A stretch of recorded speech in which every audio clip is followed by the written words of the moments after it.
Hi again, everyone. I'm Ollie Matthews. This is Refuge from Narcissism, and this refugee video is sponsored by contribution from Vincent. And Vincent sent in a contribution for a political video or something of my choosing. So,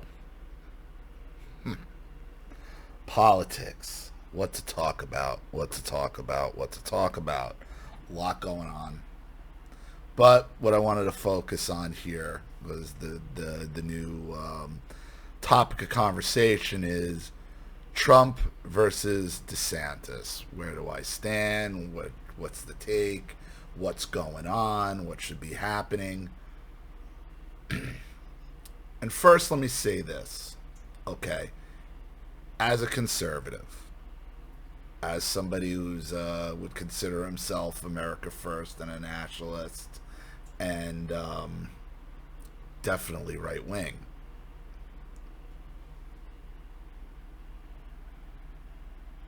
If you consider yourself any of those, we owe Donald Trump a lot of thanks and a lot of gratitude for what he's done, what he has sacrificed, what he has been able to expose, what he has put himself through, what he has gone through. How many of us could stand up to 6 years of the most powerful entities and the most powerful people in government gunning for you, and with the entire mainstream media apparatus gunning for you, making up story after story after story, with prosecutor after prosecutor and investigation after investigation, leading up to what? Leading up to what? Nothing, right? Nothing. Nothing. And I have said this a million times on this channel. Donald Trump must be the most innocent, must be the most honest businessman on the face of the earth. He's so honest, they can't even frame him. And let me tell you something. Based on what was shown in his taxes, Trump was stupid for not just releasing his taxes. That's his own narcissistic pride and his need to fight at times where it doesn't really need to be.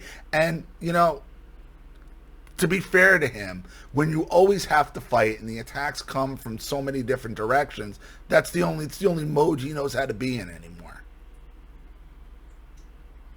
6 years. They can't even frame him.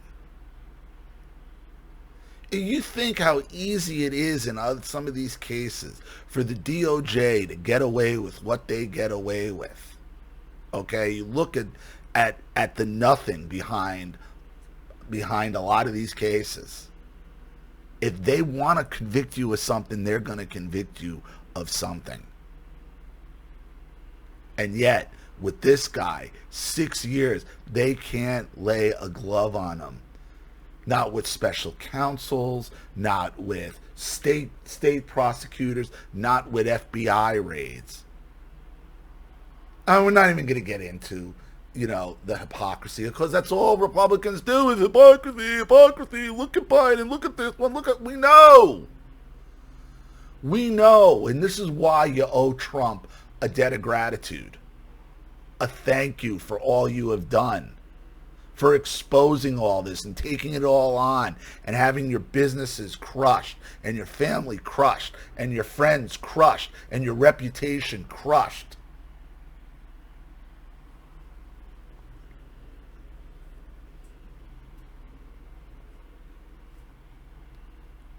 Was the 2020 election fair?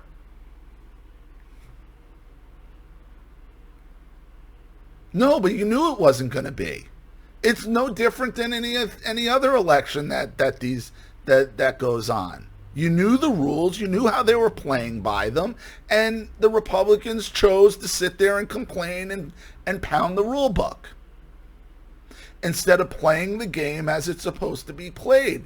Now they're figuring out again that it's not about votes, it's about ballots. It's about ballot collection is how you're going to win elections these days. Those are the rules as set forth. I'm not saying anything was stolen from anybody. I'm not saying an election was stolen from anybody. Was it a fair election? No. But so what? You knew that going in. And the Republicans chose to do nothing other than what they always do. Bitch, complain, cry about hypocrisy and the rules, and we're better than that, and we have the moral high ground. You know where I'm at. Republicans are losers. Always have been, and unless they change dramatically, real dramatically, they always will be. And save the 20 Republicans in Congress that held people's feet to the fire. Okay, and got some concessions in Congress before McCarthy became Speaker. I mean, understand something about Kevin McCarthy.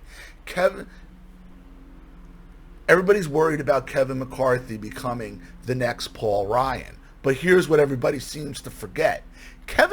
Paul Ryan was never supposed to be Speaker of the House. It was supposed to be Kevin McCarthy, but he got caught up in a scandal. I think he was cheating on his wife or something. And then they had to turn to Ryan. Ryan didn't want to be Speaker of the House. So understand, McCarthy was the establishment pick long before Paul Ryan ever was. And yet, after knowing all this, after all these years since McCarthy and all this has happened, okay, you only had 20 Republican holdouts who said no to McCarthy. The rest of them, like I always said they do, they'll go out, they'll talk a good game, they'll talk a lot of shit, and then when the push comes to shove, they fall right in line. They fall right in line, and they vote for the status quo, and they vote for the same old, because it really is a uniparty. It's all a show. Except for the 20 who stood up and held McCarthy's feet to the fire and got America First conservatives on these committees. But we'll see what happens with that, because nothing gets passed without the Senate and the president signing off on that. And the likelihood of any of that happening is nil.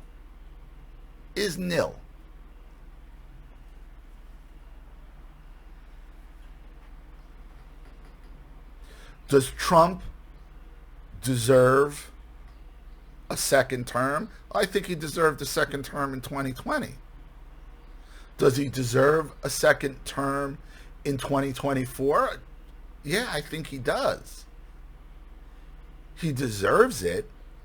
Does that mean he's the right candidate at this time? I don't know. I don't think so.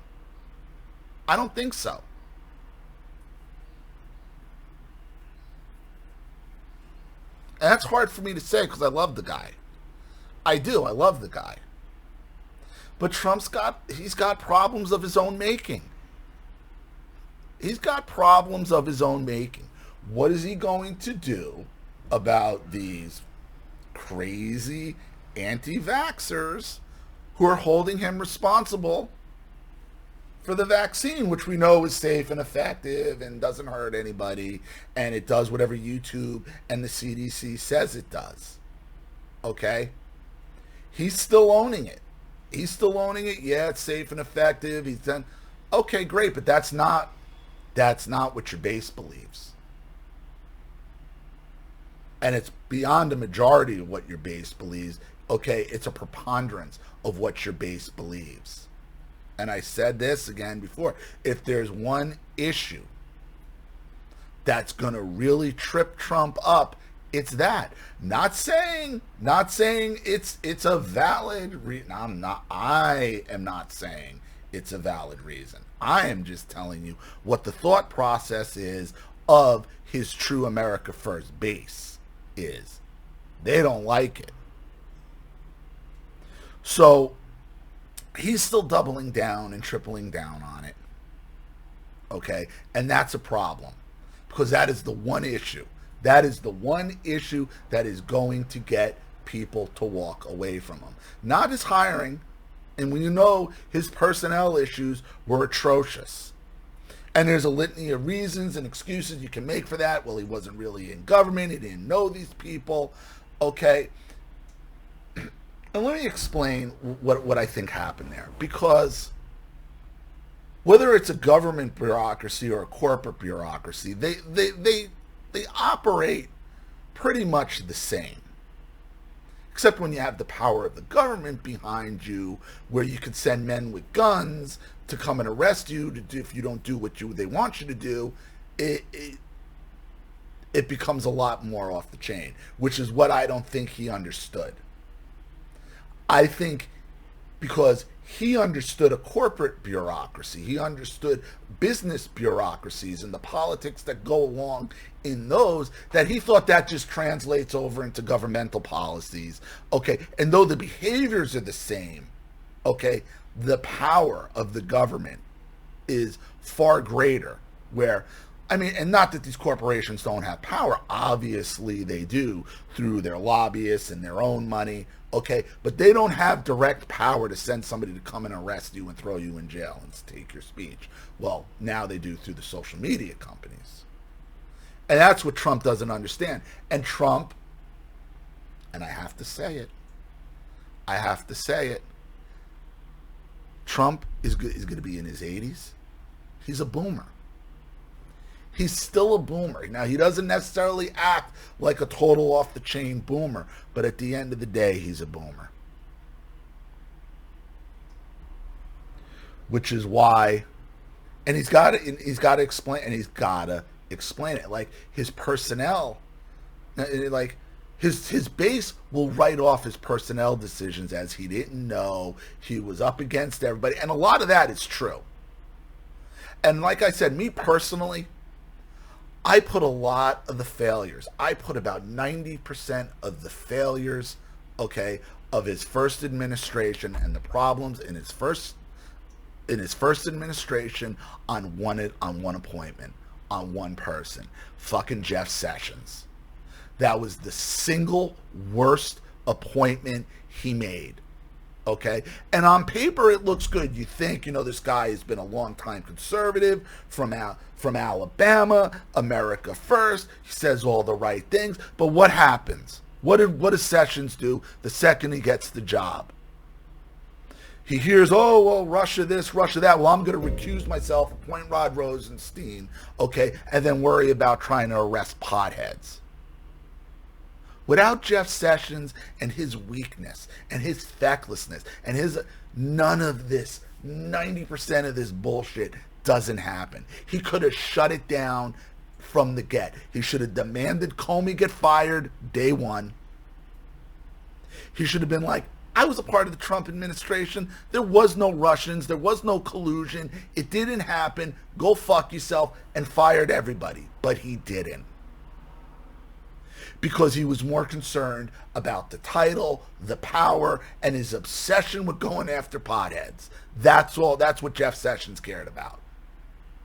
Single worst appointment ever. And I can't really fault Trump that much for it, because Sessions was with Trump from the beginning. He said all the right things. He backed him up. He had a 30-something year history in the Senate of what his policies were. On paper, it seems like he would have been a great attorney general. He should have been a great attorney general, but he wasn't.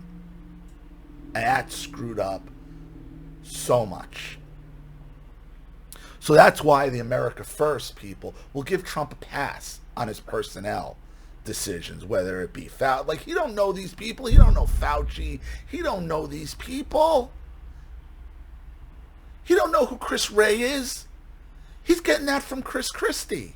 He got that which is what you're supposed to do. You're supposed to get recommendations from people in the know. Well, if the people in the know are also part of the establishment, but telling you the right things, it makes it an impossible situation for him. So, unfortunately. And right now, look, Trump's been off social media. Truth is in Twitter. Okay, he's he's not sharp. He's out of the eye. So he's lost some of his luster with some people. He has. He's lost some of his luster.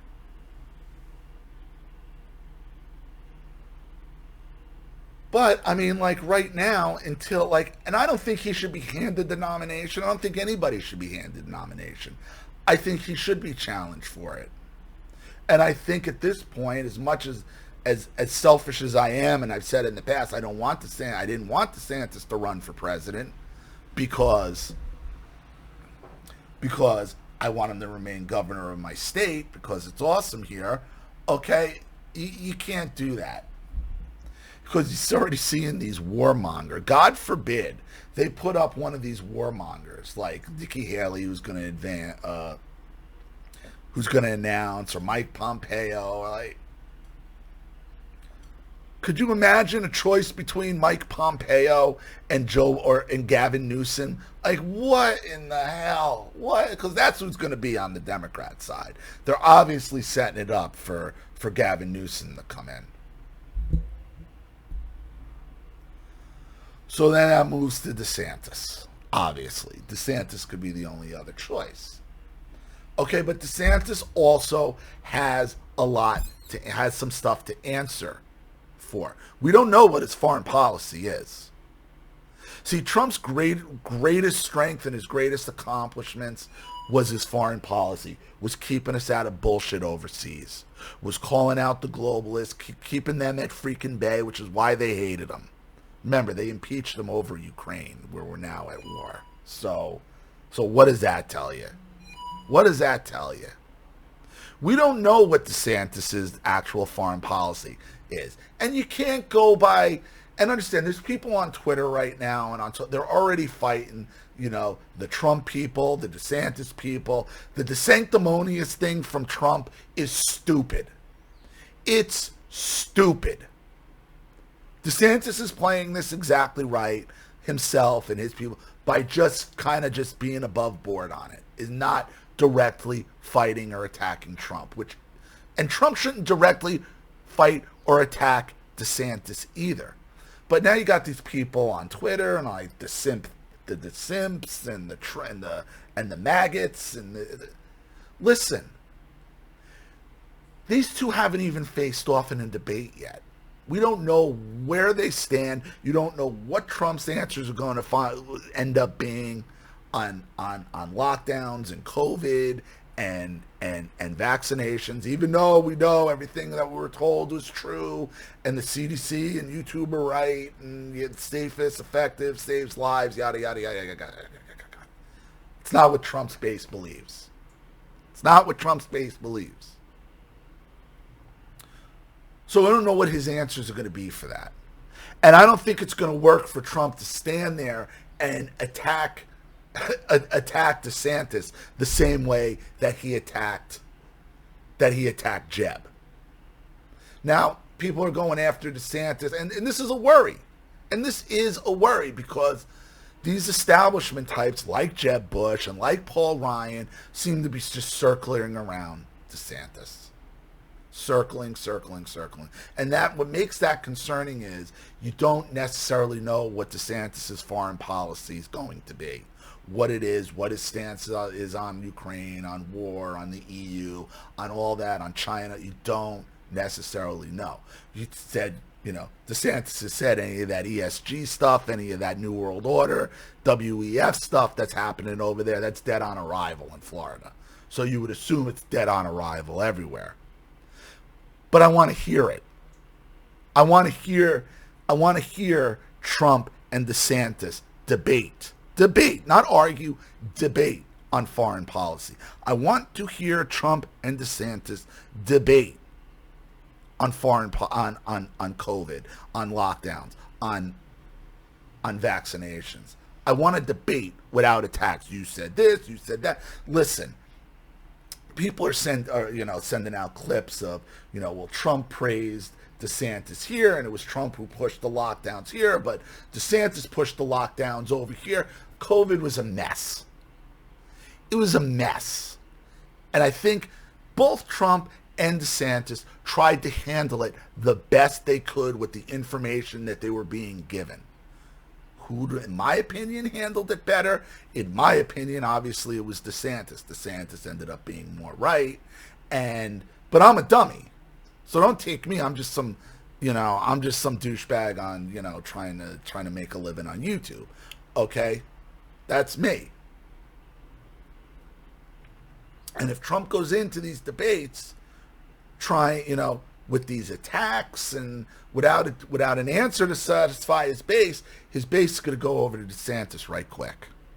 Because right now, it looks like Trump is still ahead. I mean, he's lost about 20 points to DeSantis, but he's still comfortably ahead. But my opinion, whether he stays there or not is up for debate. And instead of us doing what Republicans and conservatives now are splitting, going at each other online, okay, what we should be doing is figuring out what we want both of these guys to answer for. And the mistake the DeSantis people are making is not saying the exact thing that I said to open this video. You all owe Donald Trump a world of thanks and gratitude for everything he done and sacrificed. How many of you could stand up to what he has been put through for the last 6 years? And it sucks for him. It sucks that it comes down to this, but unfortunately, that's reality. Life isn't fair. The world isn't fair, and is an opportunity, and what his opportunity might have passed. Hey, listen, that's not to say that Trump can't say something to push me back that way either. I'm not like, I'll never vote for Trump again, no, it's ridiculous. I'm not alienating either one of them. No. But I want answers. I want answers, and I want answers from both, and we're owed answers. Where do you stand on this? Where do you stand on foreign policy? Where do you stand on Ukraine? Where did you stand on these vaccines and these lockdowns? Those are the answers we need. Those are the questions we need answers to. But the infighting and trying to come up with, the sanctimonious or the simps or maggots or Trumps, it's stupid. And it's even stupider at this level, at this stage, okay, because DeSantis hasn't even announced yet. Trump's the only one to announce. They haven't squared off. Trump hasn't had a long-form interview in quite some time. Neither is really DeSantis. DeSantis takes questions, and he's great. He's great slapping the media around. That's for goddamn sure. He can handle the media. And he has Trump to thank for that. And of how to stand up to the media and call them out. He's better at it than Trump because he's more reserved and he does it in a more political and suave way than Trump does. But he owes Trump for that. See, these are the things where Trump ripped the mask off at his own sacrifice, at his own expense, because they're still coming after him. So to turn on Trump and say, you're an idiot for this and you're an idiot for COVID and your hiring decisions, who among you could tolerate what this guy has went through? None of you. We all owe him a debt of gratitude and a thank you for everything he has done and his family has been put through. And though his political careers might be done, I don't think Don Jr.'s is. I don't think Don Jr.'s is. That's for sure. So it's going to be a quite active year. It's going to be amazing. So, that's where I'm at. Right now I'm leaning DeSantis. Okay. And And the real factor with DeSantis with me right now is he's Gen X. Like, at the end of the day, if I had to choose right now, I'd choose DeSantis. Why? Because I'm just done with the boomers. I'm just done with the boomers, and I'm sorry, Donald. I'm sorry, and I love you, dude. I do. I love that guy. Nothing made me happier than reading his tweets. Nothing made me happier. Watching these people freak out, I would howl. I'd howl. Because he's a funny guy. He's funny. The only thing we really owe Trump is our gratitude. You don't owe him your vote. You don't. He's not owed the presidency. Does he deserve it? Did he deserve it? Yeah, he does. But just because you deserve it doesn't mean it's the right time or your time hasn't passed. And that's my concern with him. Now, that's not to say that I think it's totally over for him. No. That could change real quick based on what comes out of whose mouth. So, that is where I'm at with that. Let me know what you think in the comments section below, everybody. Thank you to Vincent for sponsoring. I really appreciate it. And thank you to everybody for watching. And if you want to get a video on the channel, you have a story you want to tell, you want to sponsor a video like this for someone who needs help and can't afford it, or you just want to make a contribution to the channel in general to keep it supported, growing, and successful, because this channel survives 100% on contributions from all of you. Without you guys, all this goes away. So if you like what you see here and you want to see more videos like this, you know what to do with the Cash App, Zelle, PayPal, or email links in the description box below. Also, please like and share this video wherever you can. Subscribe to my channel if you haven't, and be sure to click the subscription bell to be notified of all my video uploads. I'm Ollie Matthews. This has been Refuge from Narcissism. Take care.